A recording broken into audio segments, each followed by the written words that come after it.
أطيب أخطبوط مش بس بلبنان وبآسيا كمان. أطباق سي فود مميزة مع إطلالة بترد الروح على البحر صيفاً شتاءً من تحت إيدين طنط ماري وتيساريو ناطرينكن بأوسياندا. والسمك كله طازة من البحر. للمشوي المقلي والني والقابوسن أطيب سمكة للني. تتقدم مع صويا صوص عادية وحرة. وهيدي السمكة المشوية صارت جاهزة. وما فيي ما أطلب لبلانشا السبيسياليتي الأكتوبس فيها كتير تندر وجوسي ومش بحاجة شوكة وسكينة لتاكلوه. ومن أطيب البلايات الأكتوبس سويت أند شيلي الشرمب بالعسل والبذرة بينياتا. يعني سلم دياتك يا طنط ماري على هالورق العنب عقد ما طيبين.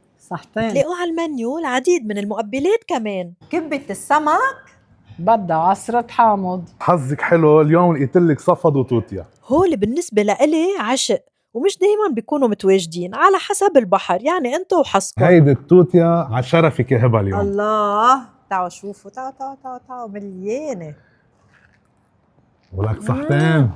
روعة. محبي السي فود ضروري تزوروا أوسياندا.